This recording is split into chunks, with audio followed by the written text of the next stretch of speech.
Hello, beautiful friends and fellow seekers, and welcome back to Idea Sex, where we take an analytical lens to mysticism and spirituality. Today, we are continuing a little series on the possible evidence for life after death. And so last week we looked at the research of Raymond Moody. He was the granddaddy of the near-death experience. And today we are taking a look at past life recall. I think overall there's a lot of evidence for the possibility that we survive these physical bodies when we die. I think there's a lot of proof in the afterlife pudding, but the key ingredient to me is past life recall. This is sounding very sweet, hold. Yes, but less like cutting people up and more like recycling them at the soul level. You're very strange. For afterlife pudding or talking to a disembodied dragon? All of it. Oh, well, I'm glad I'm consistent. So past life recall is a phenomenon where young children remember who they were a lifetime ago. And there have been thousands of cases documented by researchers like Ian Stevenson and Jim Tucker, where they hear these stories and then they go out and find ways to possibly verify them. And so a typical case goes something like there's a child in Thailand who purportedly remembers who they were before they reincarnated. And the researchers hear about it through the grapevine, through the mango trees, through the whatever. And they meet with the child, they gather the memories that this child has, and then they try to go out and verify them. So the child will say something like, in my past life, I was Samsak.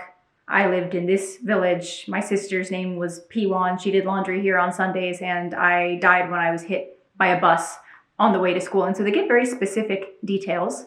And then these researchers go and look for the family that's being described, whether it's by name, location, whatever. And in thousands of these cases have been able to verify that there wasn't indeed someone by whatever name that died in that way. And sometimes they'll even take it a step further and gather the belongings of the past incarnation, bring them to the child and have the child pick out the things that belong to them in a past life. This is how, most people I think know this, but this is how like the Dalai Lama is elected. Elected? He's not really elected. Elected Dalai Lama president. After the previous Dalai Lama dies, they go out into the world, they find someone who they think, a child who might be the incarnation, and lay all his belongings out, the previous Dalai Lama's belongings out, and the child will then choose what it was that belonged to his previous incarnation. And that's how they validate whether or not that child is the reincarnation. And so they'll do something similar with recall cases where they have them remember items that they had or try to identify family members. Perhaps an elaborate hoax so the family might get their picture in the local newspaper. Were you slayed in the 90s? My dude, it's 2020. If you want 15 minutes of fame, you just have to do a stupid dance on TikTok. What's going on? Most cases occur in the East, in places where reincarnation is part of their paradigm. But ironically, one of the most compelling past life recall cases happened in Lafayette, Louisiana. A young boy was born into a very evangelical family with a war-torn soul, and his name was James Leninger.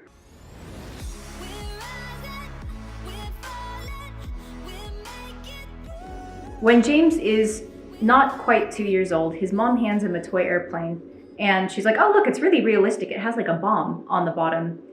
And this child flips the plane over, studies the undercarriage of it, and is like, no, Mom, that's not a bomb, that's a drop tank. A drop tank being like the gas container that planes will carry with them. His parents had no idea how this kid knew so much about World War II planes. They just knew that he loved them. He was obsessed. Like, he's barely 2 years old, and he knows what a drop tank is. Like, what the hell was his first word turbine?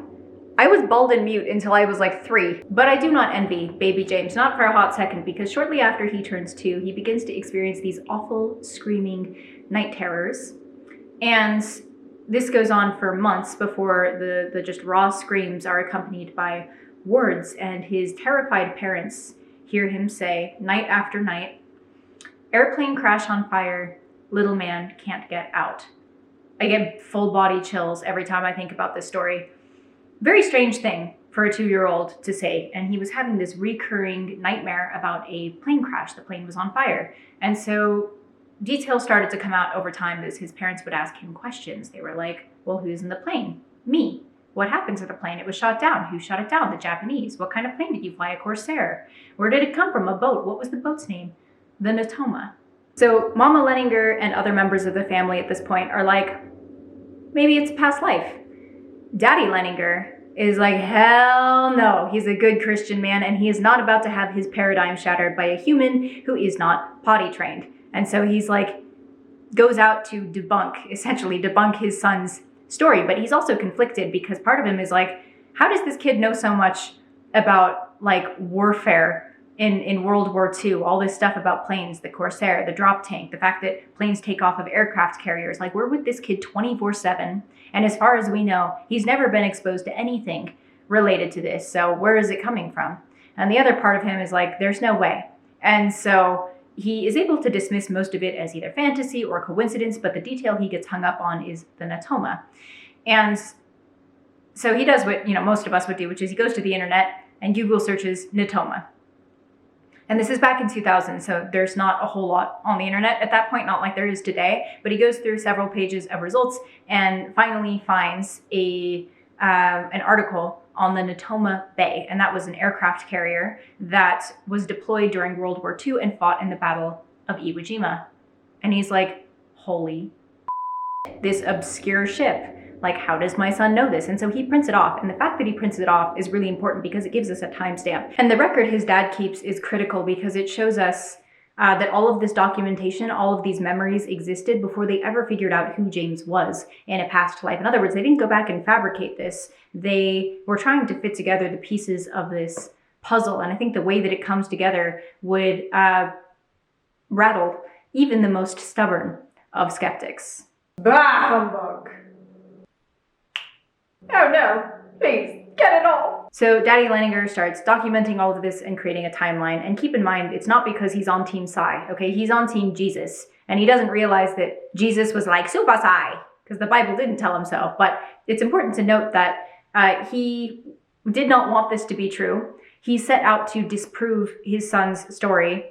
And I actually love his arc. It took so much for him to come out of his state of denial and like, Daddy Leninger, I feel you, my dude. I also have been dragged into this world by my hair, kicking and screaming and not believing. And now here we are, talking to internet strangers about past life recall.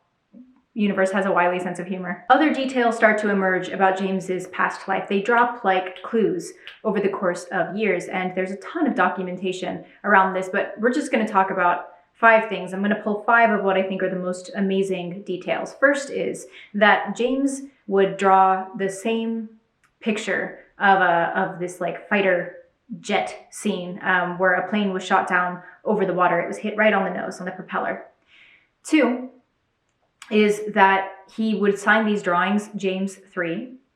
3, he said he had a friend on the Natoma named Jack Larson. 4 is he received like 3 GI dolls for Christmas or something, and he named them Billy, Walter, and Leon. 5, when his parents asked him why he named them that because they didn't know anyone with those names, he said, those were the 3 people who met me in heaven. Now, before the case was solved, the Leninger family was featured on an ABC show called Strange Mysteries. It was a pilot episode that never aired. And again, it's important because it serves as a record that all of these memories, these stories, had been documented before they figured out who James was. They figured out who James was sometime later when Daddy Leninger caught word of a Natoma Bay reunion. And so he infiltrates, he pretends to be someone writing a book on the Natoma Bay and meets with the historian. And the historian shows him a logbook, like a list of the people who were part of the squadron. And on that list, there is in fact a Jack Larson and a James Houston Jr. So Jack Larson was a real person who was on the Natoma Bay, and James Houston Jr. would have been the second, right? His father is the senior, James Houston Jr., and then James Leninger is James the third. Daddy Leninger was able to verify other details as well. He met with some of the veterans who actually saw James Houston's plane go down. James Houston was the only person who died in that battle from that squadron. And one man who had seen him had actually been next to him. He had been in the plane next to him, had looked over and locked eyes right before his propeller was taken out. And the way that all of these different vets who witnessed it describe what happened to that plane is very much reflected in James's drawings. And again, this wasn't out there on the internet. It's not like this was a particularly well-known story. This was just one person's life, sort of obscure life that was lost in World War II. The Leningers also found that Billy, Walter, and Leon had all been members of that squadron who had died in the years previous to the Battle of Iwo Jima, so presumably had been friends with James. And when they called the families of these men, they learned that their hair colors correlated with the colors of the G.I. Joe dolls. So James had essentially named them based off of their hair colors and his memories of these people. Pretty crazy shit, and it seems to me like strong evidence for reincarnation. There is another explanation. People will typically explain past life recall. There's two hypotheses, two competing hypotheses. One is survival hypothesis, which is the idea that we are not these bodies, we are immortal souls. And the other, in other words, we survive physical death, hence survival hypothesis. And the other is living agent psi.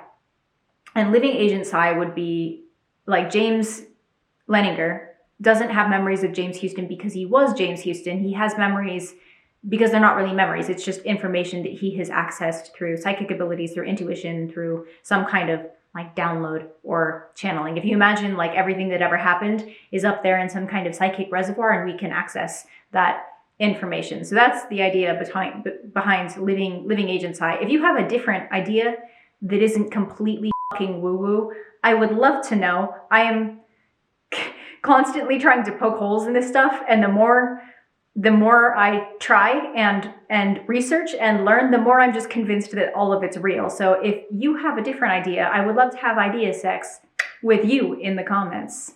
What do you think, Gordrassel? Have I made you a believer? Bunch of hocus pocus. Yes, exactly. Hocus Pocus is a parody of the Latin phrase meaning this is my body. It's what Jesus said to his disciples when he broke bread at the Last Supper and he said, this is my body. And Catholics actually believe that his eternal spirit is literally present in the bread. I prefer the pudding. And that's why you're going to hell. Who are you to say that? You're a witch. But I'm a carb queen, my dude. So James Leninger's story ends. Kind of. The point is sort of that our story never really ends, but that chapter of his life closes, or rather the holdover from his past life lessons, when he and his family take a trip to the site of the plane crash, and James has this very healing, cathartic moment where he gets a little bit of much-needed closure. So what do you think? Do you believe in reincarnation? Do you think there might be some other explanation for past life recall? I would love to know what you think and have some idea sex with you in the comments. There are incredible people doing incredible research around all of this, OBEs, NDEs, non-local consciousness, past life recall, but it can be sticky to study this kind of phenomena in a laboratory setting because so much of it can't be easily replicated. And this is the same issue that Monroe ran into, Gopi Krishna, everyone who's tried, especially life after death, right? Like, it's been hard to find permanently dead research subjects who were willing to participate. So put a pin in that. And even though I like to try to like fuel this channel with data and keep us chewing on the science train, occasionally, yeah, I like to take a pit stop in woo-woo land. And at this point we kind of have to, because James Leninger had mentioned heaven.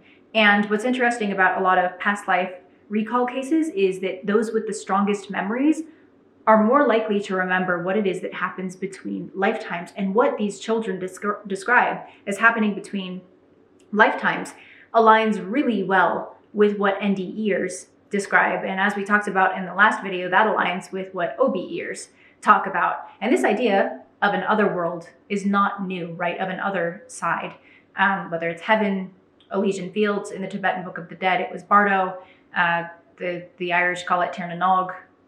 To the Vikings, it is Valhalla and Folkvanger, which is obviously shit we can't study in a lab. And so one of the things I want to take a look at either in the next video or the video after is the work of Dr. Michael Newsom. And he was a master hypnotherapist who figured out how to access people's superconscious and get them to remember what it is that happens between lifetimes. And what is so interesting about his work is that whether they were super religious, spiritual, or nothing at all of these people had the same stories about what it is that happens between lifetimes. So if you'd like to tumble down the rabbit hole a little further, subscribe and join the guild. We're also going to be talking about the neuroscience of near-death experiences, hypnotherapy, and / past life regression, after-death communications, possibly some mediumship, all of these things that seem to indicate that not only is there life after death, but life has these mystical underpinnings, or to speak to the larger theme of this channel, one consciousness manifesting as infinite possibilities. In any case, thank you so much for joining me on Idea Sex today, and until next time, stay blessed. This is my body. It's what Jesus. Jesus! Can you say it? No. Okay, calm down. Who shot it down? The Japanese. What kind of plane did you fly? A Corsair? Oh my God, that is a cicada on my. Oh, why is it always bugs? I don't want to kill it. Oh my God, it's so big. How the fuck did it even get in here, dude? Bro. Oh my God. Oh no, they're lucky, right? They're lucky. They're lucky? What is it like every time I film, there's a fucking bug in my house. I never see them otherwise. Do you see it? Do you see it? Just like with the fucking spider, I tried to take the cricket outside and it didn't want to go outside, and we got really close, like right up to the door frame, and it was like putting its little legs up on the ledge, like, oh yeah, I'm gonna go out onto your porch now. I'm gonna go, and then instead it just wedged its little dipshit body right between the doorframe and the floor. Fuck you, cricket. I don't want any more roommates. I want to be alone. Leave me alone. Okay, like crickets and spiders, not so bad, but if I ever get a scorpion in here, I'm moving. I'm done with Arizona. If I see a fucking scorpion in my house, I give up. I'm moving to somewhere else. Mountains this time. I want trees and moisture in the air so I don't like dry out like a piece of baklava every day.